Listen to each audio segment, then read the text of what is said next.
Yes. मन को शांत स्थिर करते हुए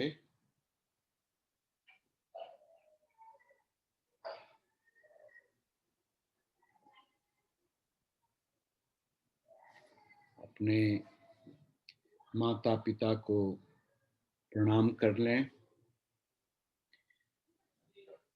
अपने पितृगण को प्रणाम करें,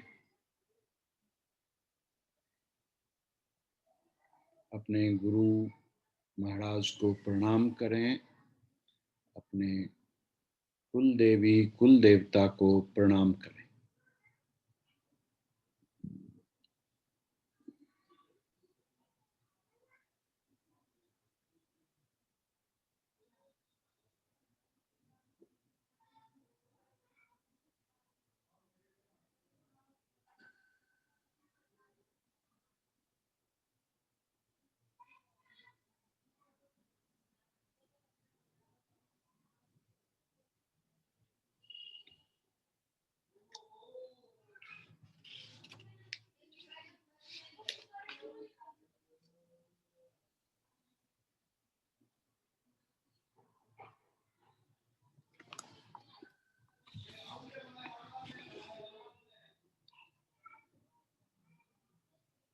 फिर स्तुति करें, ध्यान करें।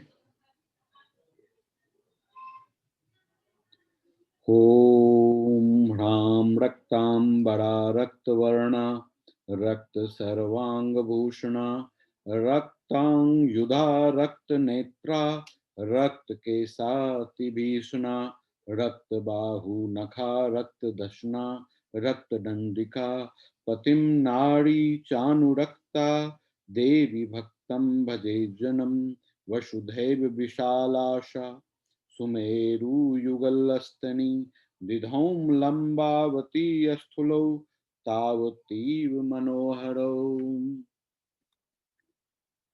कर्कसावती कांतौ तौ सर्वानंदपयोनिधि भक्तान् शापालयेद देवी सर्वकामदुधौ स्तनौ खड्गं पात्रं च मूसलं लांगलं च बिभर्ति सा आख्याता रक्तचामुण्डा देवी योगेश्वरीरीति च अन्या व्याप्तमखिलं जगत् स्थावर जंगमम् इमाम यः पूजयेत भक्त्या सह व्यापनोति चराचरम्।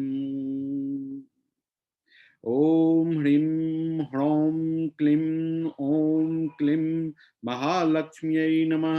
शाकम्भ्रिनीलवर्णां नीलोत्पलविलोचनां गम्भीरनाभिस्त्रीं वलिं विभूषितं तनूदरी सुकर्कशमोत्तुंग व्रीतपीनघनस्तनी मुष्टिशिलीमुखापूर्णां कमलं कमलालया पुष्पपल्लवमूलादिफलादिशाकसञ्चयन् काम्यानन्तरशैर्युक्तान् क्षुद्रमृत्युजपा जरापहान् कार्मुकं च स्फुरत्कान्ति विभर्तिं परमेश्वरीं शाकम्भरीं शताक्षी सा शैव दुर्गा प्रकीर्तिता।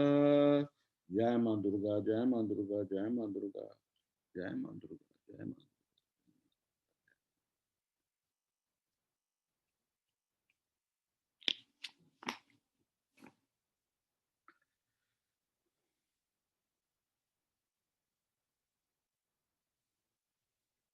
तो हम सभी लोग दुर्गा के डिफरेंट आविर्भाव या डिफरेंट फॉर्म को व्यक्तिगत रूप से समझने के लिए, अनुभव करने के लिए, उस क्षमता को महसूस करने के लिए जो क्रिया ध्यान को हम चला रहे हैं, उसके ऊपर हम लोग अमल कर रहे हैं। इसमें आज हम आपको कात्यायनी देवी के संदर्भ में बताना चाहते हैं कि वास्तव में कात्यायनी है क्या।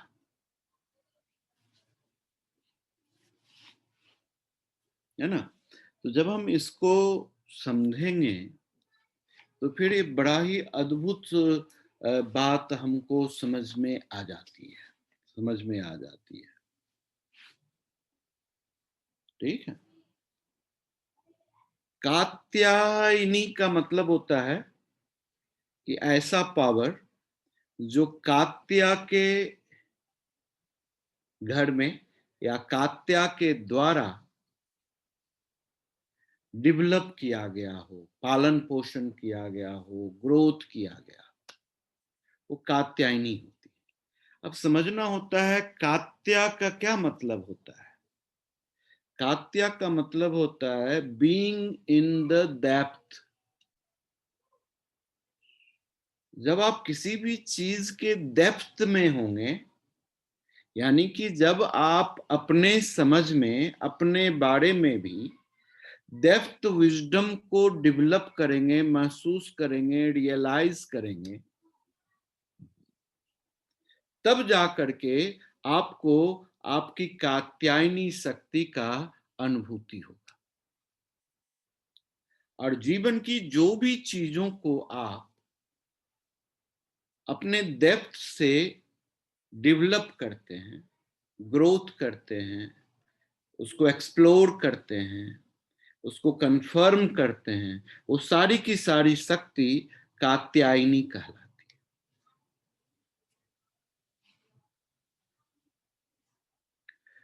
कात्य का एक और मतलब होता है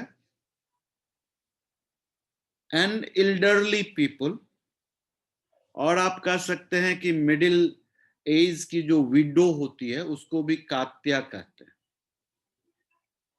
जो 35-40 साल के उम्र में जिसका हस्बैंड एक्सपायर्ड हो जाता है।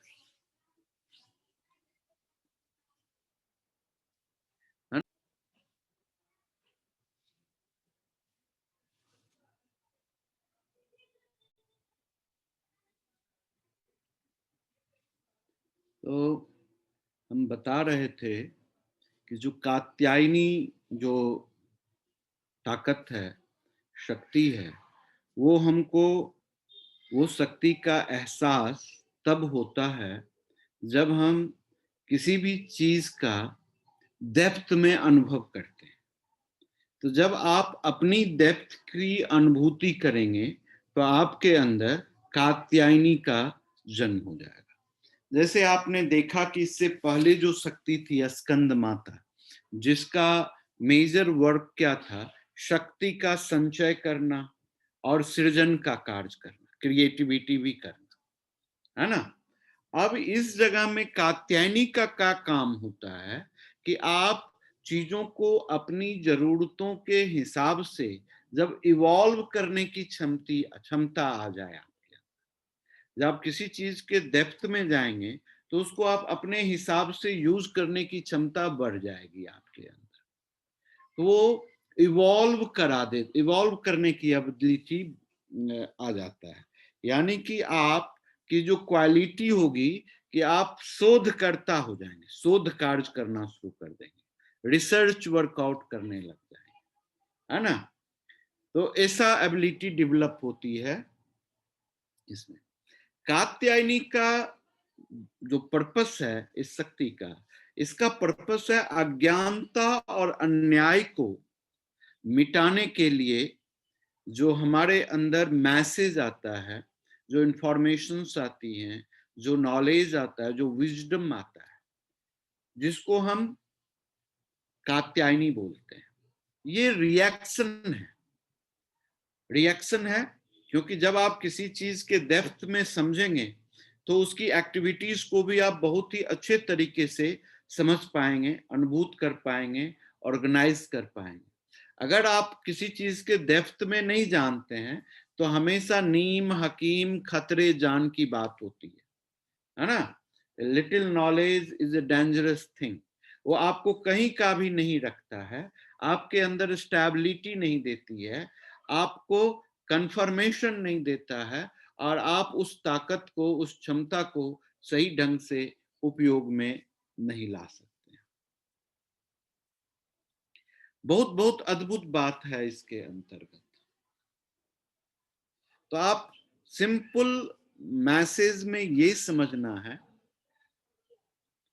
कि कात्यायनी का जो स्वरूप है, जो विजडम है, वो अंडरस्टैंडिंग है, उससे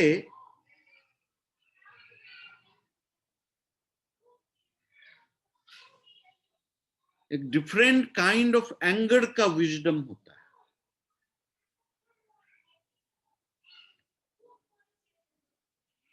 अब जैसे आप लोगों को अनुभव होता होगा, पता नहीं जीवन में किए हैं कि नहीं किए हैं, जब आप 2-3 लोगों से वार्तालाप कर रहे हैं किसी सब्जेक्ट के ऊपर और आपको उस सब्जेक्ट का बड़ा गहरी पहुंच है, डेप्थ नॉलेज है, और वो लोग उसके बारे में आपके साथ बड़ा सैलो नॉलेज के साथ अप्रोच करते हैं, आपसे उसके बारे में बात करने लग जाते हैं, तो आपको एक अंदर से क्रुद्ध अवस्था पैदा होता है, जो एक एंगर आता है, जिसको पॉजिटिव एंगर बोलते हैं। ठीक है, पॉजिटिव एंगर होता है जो कि आपके विजडम से डेवलप होता है एंकर, और जिसका बड़ा ही डिफरेंट व्यापक दृष्टिबोध होता है उस तरह के एंगर।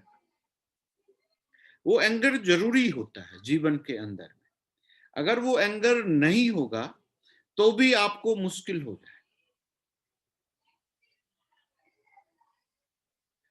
इस एंगर में आप कल्याणार्थ एक्शन करते हैं।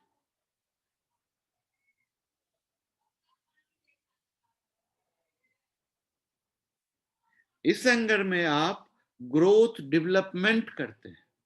इस एंगर के द्वारा आप अपनी अहंकार का प्रदर्शन नहीं करते।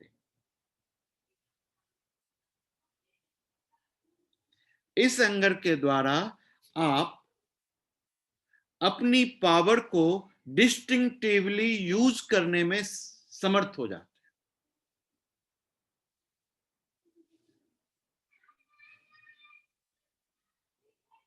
इस तरह के एंगर को हम बोलते हैं ईड़ पर ले लेना, है ना।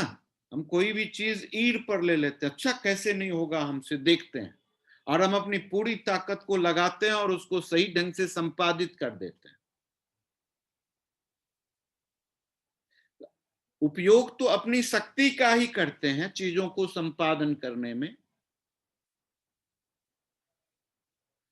लेकिन उसकी गहराई को समझते हुए हम चीजों को जब एक्सप्लोर करते हैं, उसका रिसर्च करते हैं, उसकी विजडम डेवलप करते हैं, तो हमारे अंदर एक अलग तरह का एंगर डेवलप होता है, जो एंगर हमको आसपास सराउंडिंग्स जिस चीजों के डेप्थ के हमको अनुभूति होती है, उस डेप्थ के अनुसार अगर नहीं होता है तो हमको क्रुद्ध क्रुद्ध की अवस्था पैदा कर देता है। लेकिन यही क्रोध जब आपके भावनाओं के स्वार्थ या आपके स्वार्थ के साथ जुड़ा हुआ है, तो वो क्रोध अच्छा क्रोध नहीं। वो क्रोध कात्यायनी का क्रोध नहीं है,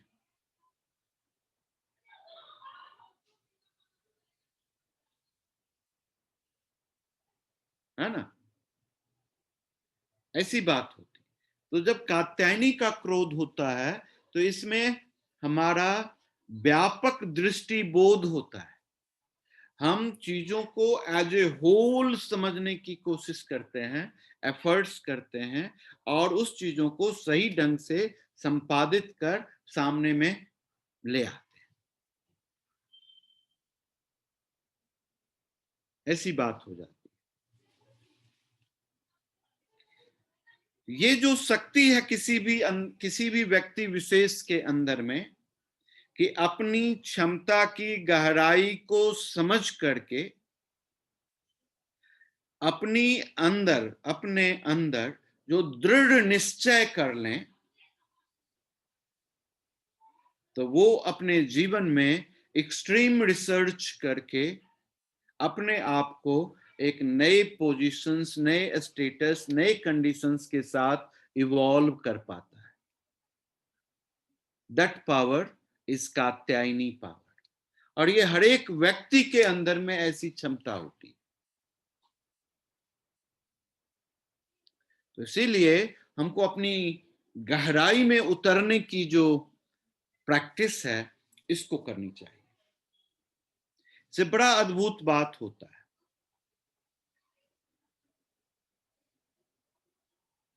इसके अलावे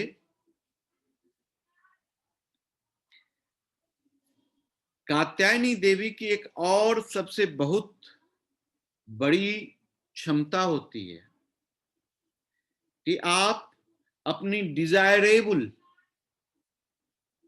अलायंस को अचीव कर सकते हैं।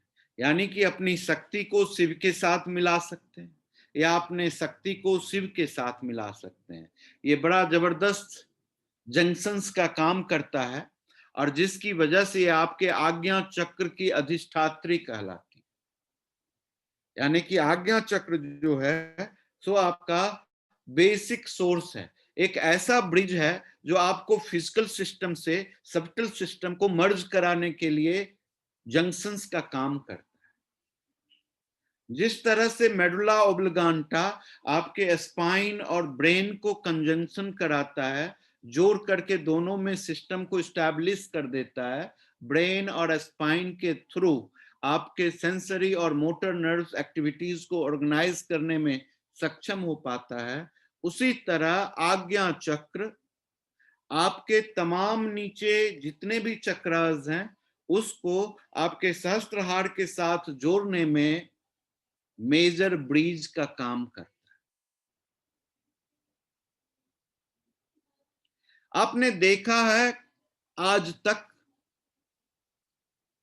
कि और सुना होगा कि जब भी चाहे महादेव का तीसरी आंख खुला हो या काली का तीसरी आंख खुला हो, तो ये जब भी आंखें खुला है तो वो खुलने के बाद डिस्ट्रक्शन किया है, क्रोध से ही खुला है।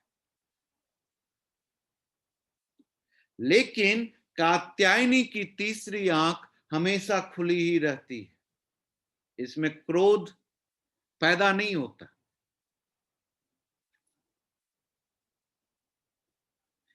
क्रोध अपनी ब्यूटिफिकेशन के साथ होता है, पॉजिटिविटी के साथ होता है, और जो आपको आपके जीवन में प्रखर रखता है, शार्प रखता है, क्विक रहता है, डिटरमिन्ड रखता है, आपको लूज होने का भय नहीं पैदा करने देता है। ये ताकत कात्यायनी देवी के द्वारा पैदा। तो आपने देखा कि कात्यायनी की सेवा करने से या अपने अंदर में कात्यायनी को एक्सप्लोर कर लेने से मन चाहा पति या पत्नी दोनों मिल जाती है ना। यानी कि जो शक्ति है शिवा, उसको शिव चाहिए, और जो शिव है उसको शक्ति चाहिए। तो इस दोनों के बीच में जो कॉम्बिनेशन है अद्भुत है। अब आप सोचिए, जो गर्दन से नीचे जो चीज है वो संसार है, पंच तत्व निर्मित। अब इस पंच तत्व को चलाने के लिए शक्ति की आवश्यकता है, लेकिन इस शिव को इस पंच तत्व सांसारिक चीजों में कोई भी रुचि नहीं है। उनको अन्न धन दौलत कुछ भी नहीं चाहिए, लेकिन इस शिव को बड़ा आसक्ति है इस संसार के साथ, क्योंकि इस संसार को चलाने के लिए जो अधिष्ठात्री है शक्ति, जो उनकी महबूबा है, प्रेमिका है, वो उनसे मिलना चाहते हैं। इसके लिए शिव की आराधना करने वालों को जल्दी अंधन मिल जाता है,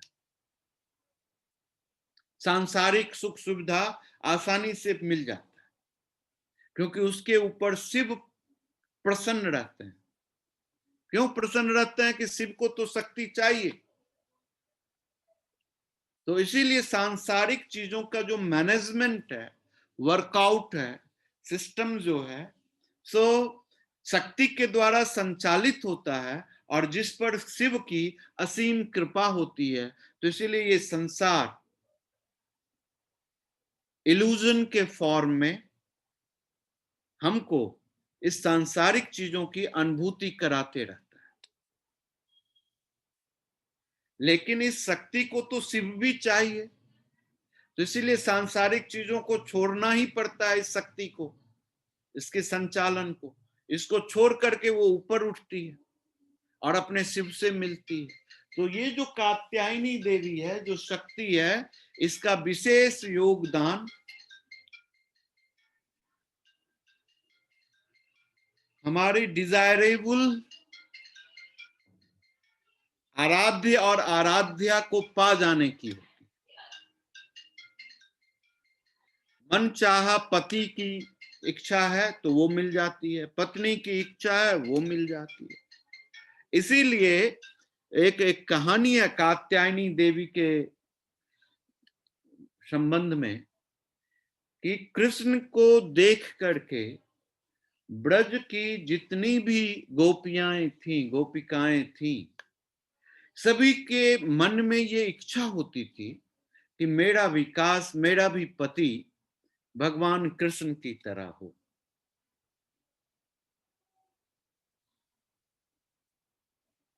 तो ये बड़ा अद्भुत बात हो गया। अब इतना ज्यादा एक्सट्रीम डिजायर, इतनी एनर्जी और फोर्स के साथ ब्रह्मांड में जब डेवलप होने लग गया, तो उस समय कात्यायनी देवी डेवलप होती है। यानी कि कात्यायनी का ये मतलब ही है कि गहराई से कोई भी चीज को आप एक्सप्लोर करेंगे, डिमांड करेंगे, तो कात्यायनी आ जाए। यानी कि आप भी अपने जीवन में यदि गहराई से जो भी वस्तु वैभव को पाना चाहेंगे, तो कात्यायनी की कृपा आपके ऊपर होगी और आप उसको पाने में सक्षम हो जाए, एक्सप्लोर करने में सक्षम हो जाए, उसको नई तरीकों से आविष्कृत करने में सक्षम हो जाए और उसको आसानी से पालें। तो इसीलिए ब्रज मंडल में ये कात्यायनी देवी प्रकट हुई, उनकी आराधना की गई गोपिकाओं के द्वारा, और फिर उनको वरदान मिला गया, उनके वो इच्छाओं को पूरी की गई कि चलो भाई, तुम सभी के पति कृष्ण ही होंगे, है ना। तो ये चीज है। तो आज के भी जमाने में अगर किसी भी स्त्री का, लड़की का, या किसी भी लड़के का अलायंस नहीं हो रहा है, शादी नहीं हो रहा है टाइम से, टाइम बीतते जा रहा है, तो अपने अंदर से कात्यायनी शक्ति को अगर व्यक्ति एक्सप्लोर करता है, तो उसका अलायंस आसानी से हो जाता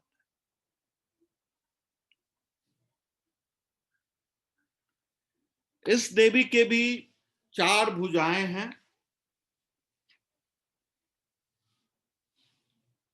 जिसमें अभय मुद्रा, वर मुद्रा, तलवार और कमल, ये चारों हाथ में। दाई हाथ, राइट साइड में ऊपर वाला जो हाथ है, वो अभय मुद्रा में है। नीचे वाला वर मुद्रा में है। लेफ्ट हैंड का ऊपर वाले हाथ में तलवार है और नीचे वाले हाथ में कमल है। यहां कमल सूचक है गहराई तक पहुंच रखने का। कमल तो खिलता ऊपर है, लेकिन उसका जो नाल होता है वो कीचड़ तक जड़ के साथ जुड़ा रहता है। तो अपने जीवन की गहराई से जुड़ने के लिए उस नाल की आवश्यकता होती है, और जिसके द्वारा आप अपने जीवन की गहराई को एक्सप्लोर कर सकते हैं, समझ सकते हैं, महसूस कर सकते हैं। इसीलिए इनके बाईं हाथ के नीचे वाले हाथ में कमल पुष्प है, जिसमें उनका डंठल लगा हुआ है, फूल के साथ डंठल। आपको बताया गया है कि जो तलवार हमेशा इंडिकेशन होता है शार्पनेस का, क्विक होने का।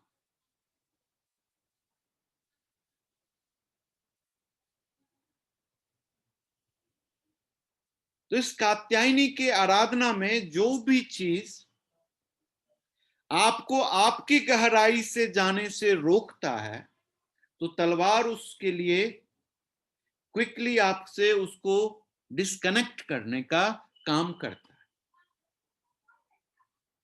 और तीसरी बड़ी बात होती है कि जितनी आप गहराई में जाएंगे, आप उतने अपने आप को समझेंगे, उतनी आपके अंदर में कन्फर्मेशन होगी, और उसके द्वारा आपको उतना भय मुक्त जीवन को डेवलप करने का चांस मिलता है।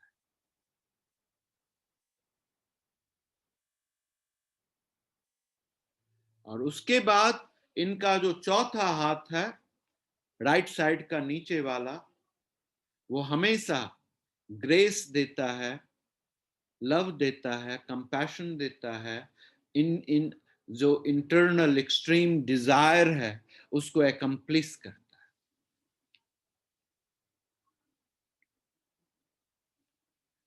कल हमारी बात हो रही थी, इस बात के दौरान एक बड़ी छोटी सी विजडम थी प्यास की।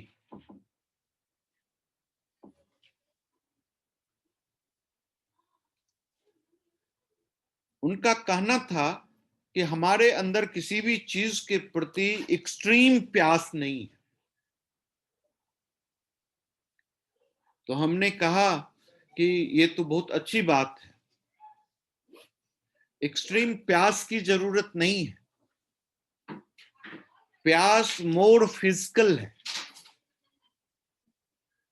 और ये थोड़ा सा पानी पीने से तृप्त हो जाता है।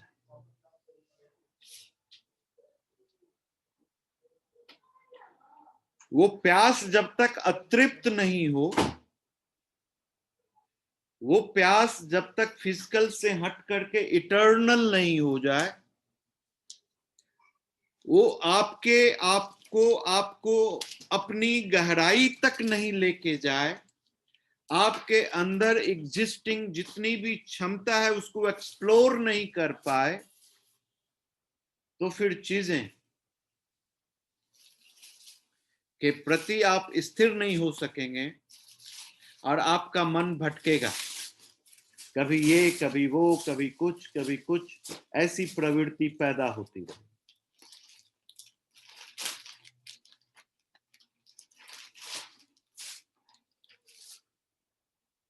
तो इसीलिए हम ये कहना चाहते हैं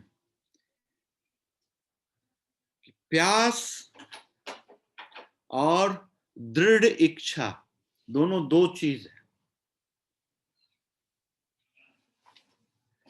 प्यास बहुत ही सुपरफिशियल है, ज्यादा मेंटल है, लेकिन जो आपकी दृढ़ इच्छा है वो बहुत गहराई से निकल रहा है, वो आपका सोलफुल अप्रोच है आपके अपनी क्षमता का। तो इसीलिए उसके अंदर इस कात्यायनी की अद्भुत क्षमता होती है। वो आपको लालन पालन करता है, ग्रोथ करता है, आपकी ऐसी अवस्था जो आपने अपने जीवन के मिडिल एज में आ गए और वहां पर में अनस्टेबिलिटी पैदा हो गई, आपको उस एज से आपको बाहर निकाल करके, उस एज में आपको आपकी समस्या से बाहर निकाल करके आपको स्टैब्लिश करने का काम कात्यायनी का है। ये बड़ा एक्सट्रीम रिसोर्सेस है लाइफ का, जिसको हमको समझना है, जो जीवन के अंदर एक के बाद एक वर्कआउट करता है। अब आपने देखा कि स्कंद माता में आप क्रिएशन तो कर रहे हैं, लेकिन कात्यायनी में क्रिएशन करने के पहले आप शोध कर रहे हैं, उसकी गहराई तक जा रहे हैं, उसको इन एंड आउट समझने के लिए, अपनी विजडम को डेवलप करने के लिए एफर्ट्स कर रहे हैं। सिंपली क्रिएशन कर दें तो भी वो वैल्यूहीन हो जाता है कुछ देर के बाद।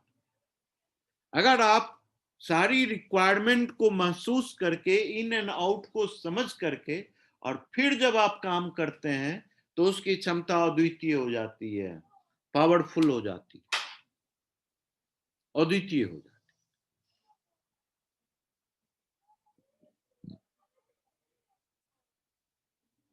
अब इसके अंतर्गत जो हमने कहा कि जो अच्छा क्रोध पैदा होता है, सो एंगर टुवर्ड्स सेल्फ। हम सभी आदमी एंगर टुवर्ड्स आउटसाइड करते हैं। इवन दो आउटसाइड एंगर में हम अपने आप को भी नुकसान करते हैं, अपना हाथ काट लेते हैं, कूद लेते हैं, टीवी फोड़ देते हैं, कभी कुछ कर देते हैं। ये आउटवर्ड एंगर है। इनवर्ड एंगर आपको मोर कंपोज करता है, फोकस्ड करता है, एस्टैब्लिश्ड करता है, डिस्टिंग्विश करता है, आपको फर्म बनाता है। और ये एंगर तब तक मूव करता है जब तक आप अपनी डिजायरेबल चीज को अचीव नहीं कर ले।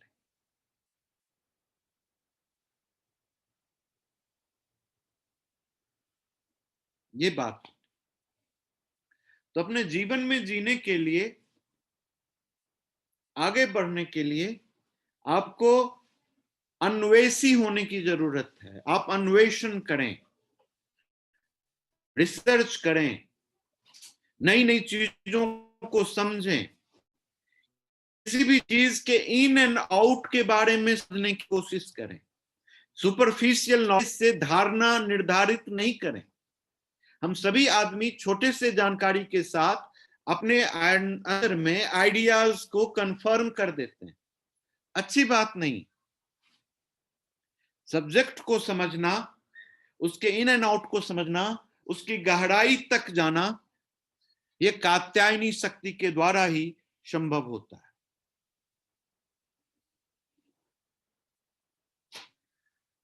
इस कात्यायनी देवी के द्वारा पुरुषार्थ की प्राप्ति होती है। पुरुषार्थ का मतलब क्या होता है? मर्ज हो जाना, मोक्ष हो जाना, मुक्त हो जाना, इसकी प्राप्ति होती है। इस पुरुषार्थ के प्राप्ति के लिए 4 चीज बड़ा इंपॉर्टेंट है: अर्थ, धर्म, काम और मोक्ष। इस अर्थ, धर्म, काम और मोक्ष को पाने के लिए सनातन धर्म के अनुसार आपके 4 अवस्थाएं थी। 4 आश्रम के द्वारा के थ्रू आपको अपने जीवन में मूव करना पड़ता है। ब्रह्मचर्य आश्रम था, ब्रह्मचर्य आश्रम के बाद गृहस्थ आश्रम था, गृहस्थ आश्रम के बाद संन्यास आश्रम था, उसके बाद वानप्रस्थ आश्रम था। और जब भी आदमी, कोई भी व्यक्ति विशेष इस 4 आश्रम के साथ गुजरता था तो उसको ये जो मोक्ष है, पुरुषार्थ जो है, इसकी प्राप्ति स्वतः हो जाया करता था। इसके लिए बड़ा ही अद्भुत नियम बने हुए थे समाज के अंदर कि हर एक व्यक्ति इस समाज के अंदर पुरुषार्थ को प्राप्ति करे, अपने जन्म और मृत्यु के चक्कर से मुक्त हो जाए, अपने जीवन के अंदर कंप्लीटनेस को अटेन करे। क्योंकि बहुत ही मुश्किल से आदमी मनुष्य होता है।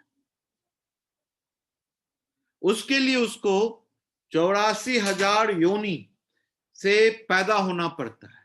सारे जीव जंतु, जानवर, कीड़ा मकोड़ा, एडस वायरस आप बन चुके हैं पहले, और तब आज आप आदमी बने। तो आदमी बनने का मतलब ये होता है कि अब इसके बाद आपका पुनर्जन्म नहीं होने वाला। लेकिन हम आदमी बनने के बाद भी आदमी की क्वालिटी को महसूस नहीं करते। आदमी होते हुए आदमी नहीं होते। आप देखो किसी भी जीव जंतु जानवर को, आपने देखा कभी कुत्ते को आदमी की तरह भौंकते हुए नहीं देखा, शेर को आदमी की तरह हंसते हुए नहीं देखा, उसको दहाड़ते सुना, हाथी को चिंघाड़ते सुना। लेकिन आदमी कभी कुत्ते की तरह भौंक लेता है, कभी बिल्ली की तरह म्याऊं कर लेता है, कभी वो किसी जानवरों की तरह वार्तालाप कर लेता है। तो यानी आदमी आदमी नहीं रह गया।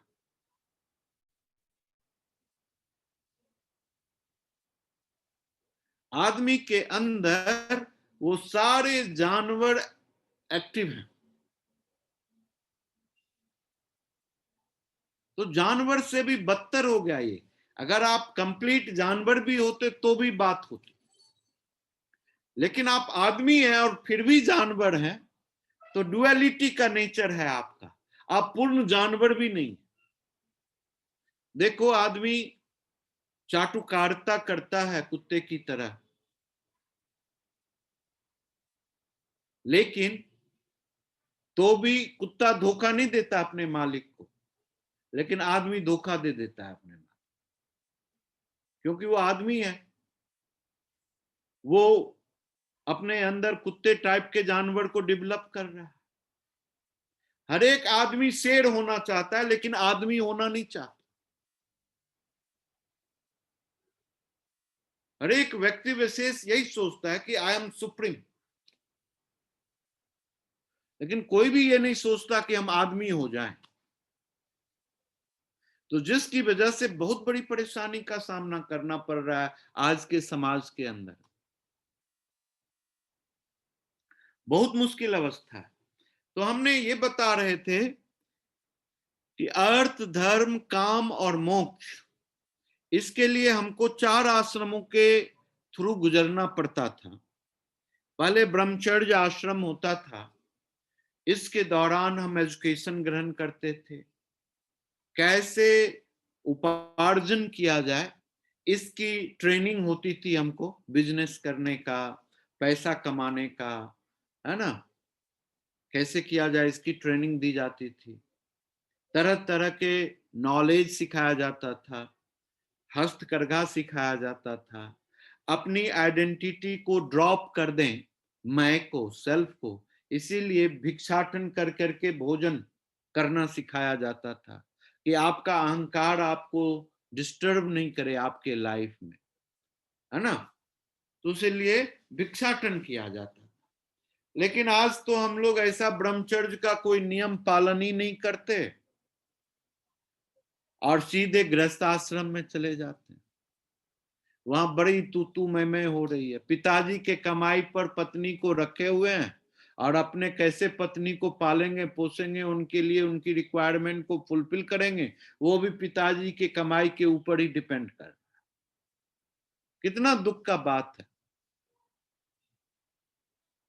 हमने अपने अंदरूनी शक्ति को डेवलप ही नहीं कर पाया, हम अपनी गहराई को समझा ही नहीं। हम अपने जीवन में प्रवेश करने के जो डिफरेंट आश्रम है उसकी रिक्वायरमेंट को अकम्प्लिश नहीं किया, तो दूसरे आश्रम में कैसे प्रवेश कर गए। बहुत मुश्किल हो गया था सोसाइटी के अंदर। इतनी मुश्किलात बढ़ गई कि जीवन बड़ा कठिनाई में था।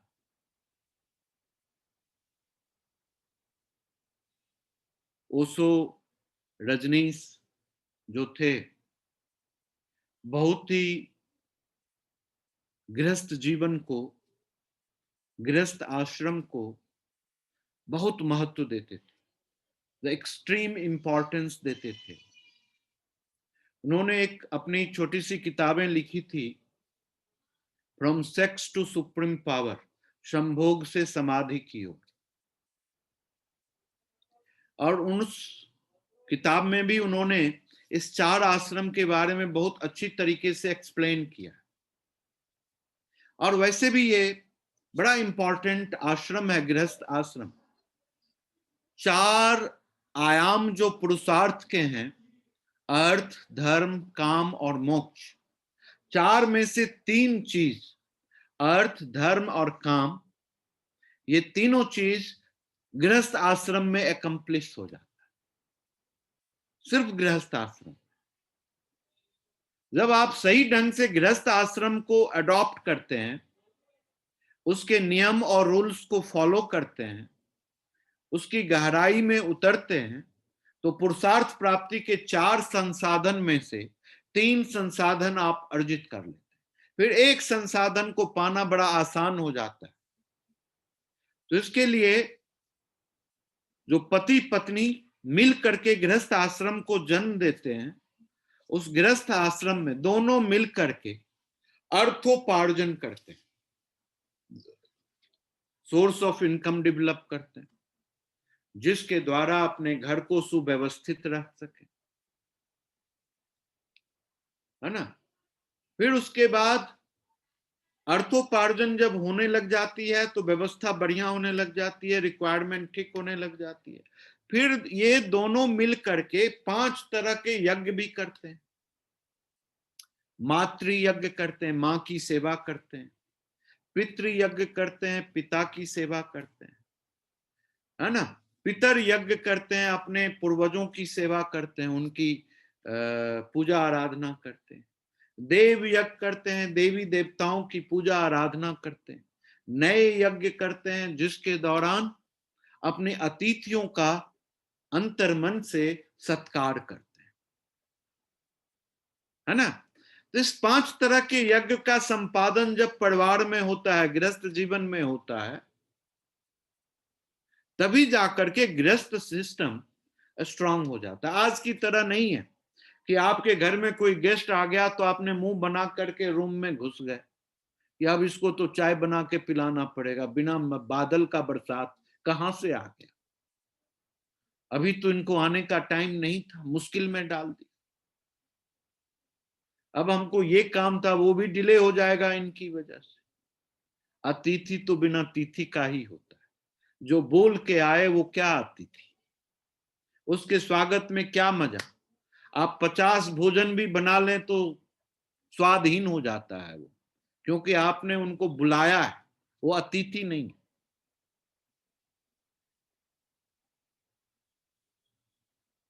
अतिथि जो बिना समय का पहुंच जाए आपके पास और उस समय में जो आपने उनका स्वागत कर दिया, वो अपूर्व हो गया, आनंद हो गया, वो खुशी से कर दिया तो और भी परम आनंद हो। हम बहुत सारे घरों में देखते हैं कि किसी भी वक्त उस घर में पहुंचे तो आप बिना कुछ खाए हुए उस घर से जा नहीं सकते। ये बड़ी अद्भुत क्वालिटीज है, वो आज की लेडीज में नहीं। उस आइटम को वो फेंक सकती है, लेकिन खिलाने के समय में हाथ बंद होने लग जाता है, रुकने लग जाता है। बड़ा दुख की बात होती है ये सब आज के मॉडर्न विजडम में, क्योंकि बांटना सिखाया ही नहीं गया हमको। जब बांटना सिखाया नहीं गया तो बांटने में बड़ा कष्ट होता है, बड़ा दुख होता है।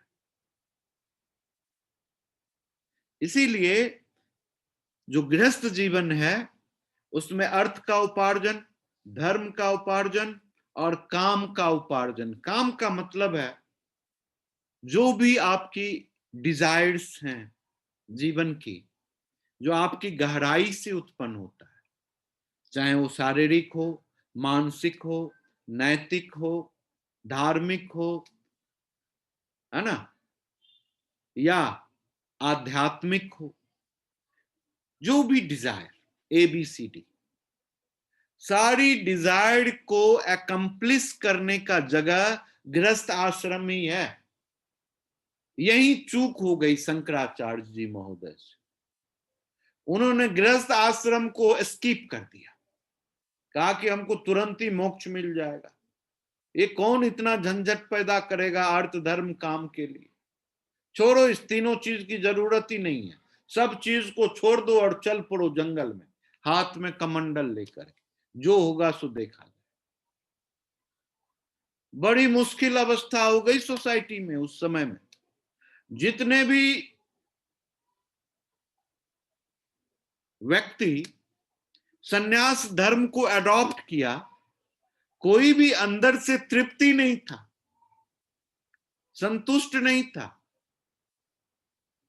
भाई भगवान शंकर का, शंकराचार्य जी का तो जन्म जन्मांतर से वो अटेनमेंट था, तो उनके लिए कोई बड़ी बात नहीं थी वैसी चीजें को होना।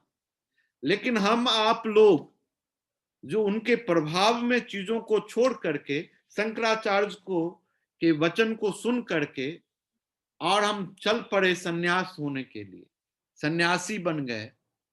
बहुत मुश्किल हो गया भाई। अजंता एलोरा की गुफाएं बन गई, हर एक मंदिर के ऊपर अर्धनग्न तस्वीरें बन गई, क्योंकि वो काम को सेटिस्फाई करने का सिंबल था कि किसी न किसी तरीके से जो आपके अंदर जो प्यास थी वो एक्सप्लोर होकर के बाहर आ जाए।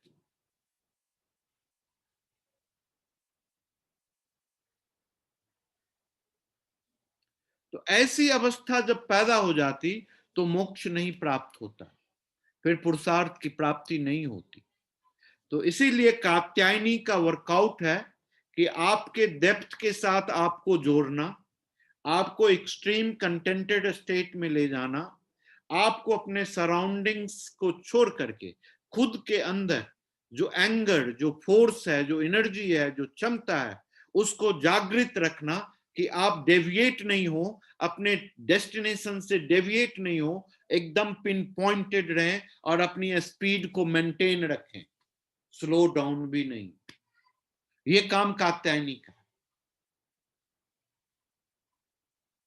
और जिसकी वजह से पुरुषार्थ की प्राप्ति बड़ा आराम से हो जाता है, आसानी से हो जाता है। आप अपने जीवन के तमाम स्थितियों से गुजरते हुए, ब्रह्मचर्य आश्रम का पालन करते हुए, गृहस्थ आश्रम में प्रवेश करते हुए, बाल बच्चा पैदा करने के बाद कंटेंटेड लाइफ को लीड करते हुए, अपनी तमाम चीजों को बच्चों को सौंप करके कंटेंटेड होकर के आप संन्यास्त होते हैं और फिर वानप्रस्थ आश्रम में चल पड़ते हैं घूमने के लिए। अब आपका काम सिर्फ घूमना रह जाता है, काम करना नहीं रहा। लेकिन जब तक ये रिस्पॉन्सिबिलिटीज असर्टेन नहीं होती है तब तक तो काम करना पड़ेगा, क्योंकि आपने ब्रह्मचर्य आश्रम का चीजों को एकम्प्लिश नहीं किया है, चाहे आपकी उम्र जितनी भी हो गई। जैसे ही वो चीजें एकम्प्लिश होगा तो ये सारी आसक्ति खत्म हो जाएगी, सारा अटैचमेंट खत्म हो जाएगा, आप विरक्त हो जाएंगे, संन्यास्त हो जाएंगे।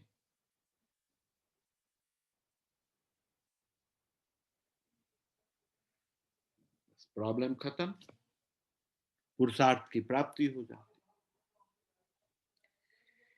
इस शक्ति के संचार से आपके जीवन में रोग, शोक, संताप, भय, सारे के सारे चीज नष्ट हो जाती। ये फालतू की चीजें नहीं रहती आपके जीवन।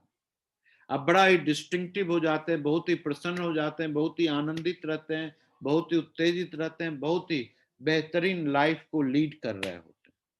तो ये सारे काम हमारे कात्यायनी देवी का है। अब हम चाहते हैं कि कात्यायनी देवी को अपने अंदर में जागृत करने के लिए हमको कुछ क्रिया करने की आवश्यकता है, जो हमको हमारे गहराई तक ले जाए। और इस क्रिया के दौरान हमको कुछ करने की आवश्यकता नहीं, बड़ा सिंपल सी क्रिया है। सबसे सिंपलेस्ट प्रैक्टिस जो है वो कात्यायनी देवी का ही प्रैक्टिस।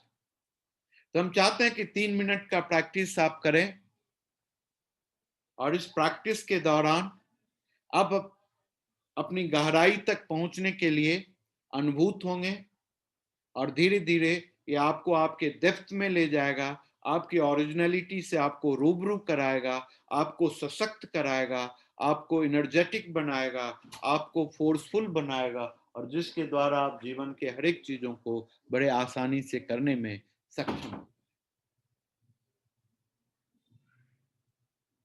देखिए बड़ा छोटा सा मुद्रा है।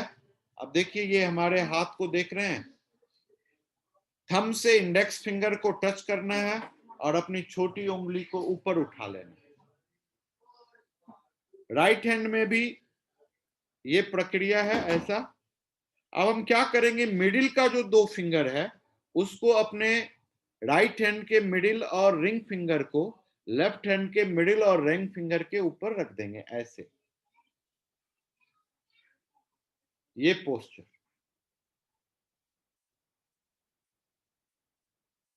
है ना। यूं इस पोस्चर्स को हम ऐसे ही ठीक अपने लोअर एब्डोमेन के पास लेके चले जाएं। आंख को बंद कर लेंगे। बंद करने के बाद सर एक बार फिर बताना पड़ेगा सर। ये देखिए सर, इंडेक्स फिंगर और थंब को टच करें और छोटी उंगली को ऐसे उठा लें, है ना। अब इस हाथ को राइट हैंड को उल्टाएं और लेफ्ट हैंड के मिडिल और रिंग फिंगर के ऊपर रख दें, है ना। क्लियर हो गया।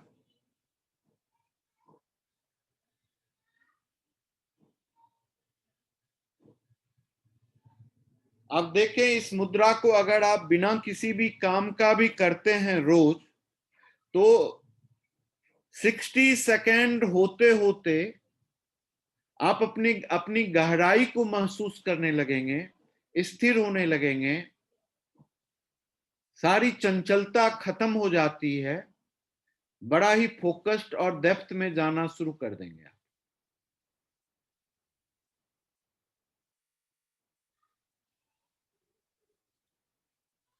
ठीक है, तो इसको हमको अपने लोअर एब्डोमेन में रखना है। अब काम क्या करना है हमको, पहला काम हमको अपने सांस को बहुत धीरे से लंबा छोड़ना है और छोड़ते समय अपने पेट को अंदर की ओर लेके चले जाना है, यानी कि एकदम लोअर एब्डोमेन के रूट से हवा जो है आपके नाक से बाहर निकले, इतना पेट को स्क्वीज कर देना। स्क्वीज करने के बाद सांस को पूरा बाहर निकालें, फिर धीरे धीरे सांस को अंदर की ओर लें और सांस को पेट में भर जाने दें, लोअर एब्डोमेन के लोअर भाग तक सांस पूरा भरेगा उसके अंदर। समझ में आ गई बात।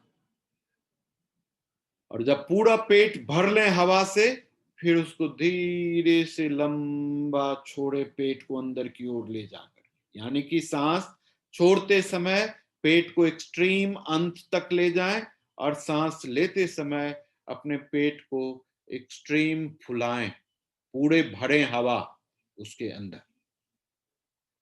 इस प्रक्रिया को 11 बार करें और करने के बाद सारे चीजों को छोड़ दें, मुद्रा से भी हट जाएं और हट जाने के बाद फिर अपनी दोनों हाथ की इस दोनों उंगलियों को इस पोस्चर में लें और इस दोनों जगह को आईब्रो के बीच में रख लें और इसके बाद आप ऑब्जर्व करें।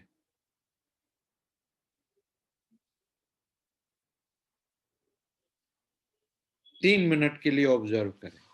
तो टोटल प्रक्रिया हमारा 5 मिनट का है और हो सकता है कि इस 5 मिनट में आपको बड़ा ही चमत्कारी कात्यायनी देवी के शक्ति का अनुभूति हो और जो आपके जीवन में बड़ा ही एक्सट्रीम सोर्स और आपके अंदर में जो खोजी प्रवृत्ति है उसको एक्सप्लोर करे और नए नए रिसर्च आपके जीवन में करने की क्षमता को बढ़ाए, है ना। तो स्टार्ट कर लें। पहला काम मुद्रा में आ जाना, आने के बाद लोअर एब्डोमेन में रखना। अब दूसरा काम, सांस को पहले छोड़ना, पूरे पेट को दबा के अंदर तक छोड़ो। छोड़ने के बाद तो पूरा छूट जाता है सांस, तो फिर धीरे धीरे स्लोली स्लोली, कितना धीरे से आप पेट को भर सकते हैं, धीरे धीरे धीरे धीरे अपना समय लेकर के पूरे पेट में हवा भर दो।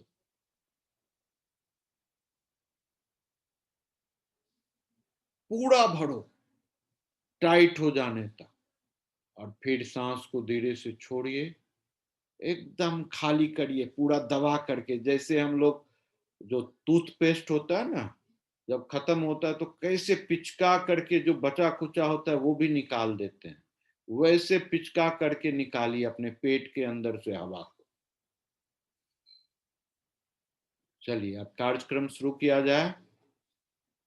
सांस को छोड़िए,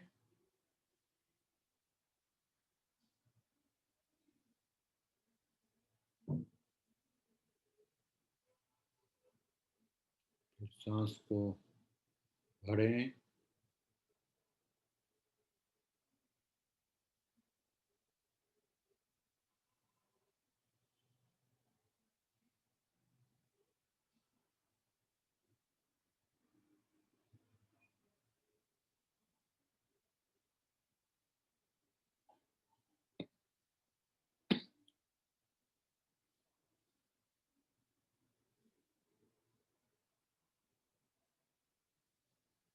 चेहरे पर मुस्कुराहट रखें।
वो ऑब्जर्व करें।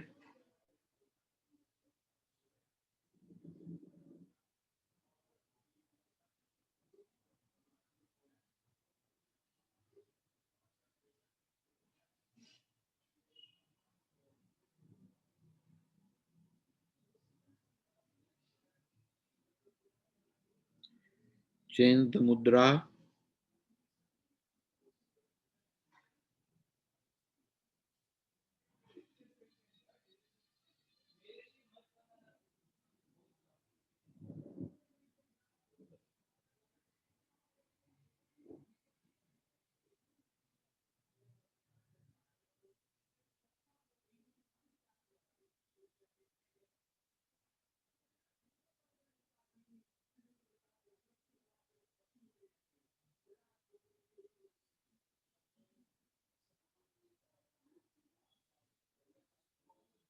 दोनों हाथ को आपस में रब कर लें।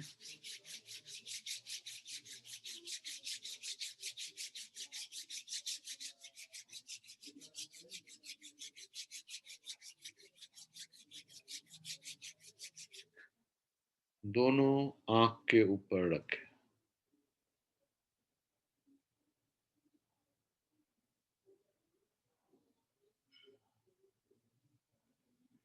धीरे से हाथ हटा लें, आंख को धीरे धीरे खोलें, फिर से रब कर लें। लेफ्ट हैंड के इंडेक्स और थंब फिंगर को टच कर लें। राइट हैंड के रिंग फिंगर से अपने दोनों आईब्रो के बीच में टच करें।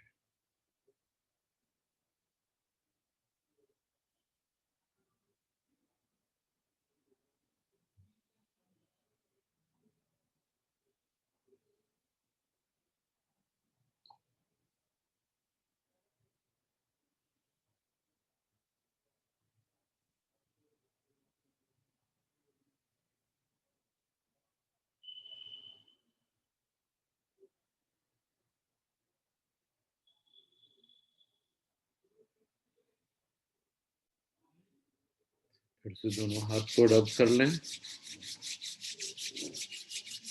फिर अपने आंख के ऊपर में रखें।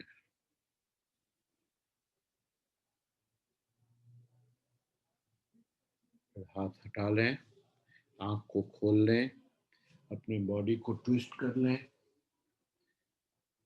कंधे को रिलैक्स कर लें, पाँव की उंगलियों को मूव कर लें।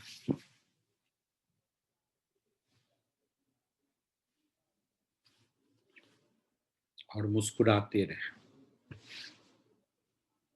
इसी के साथ हम आज का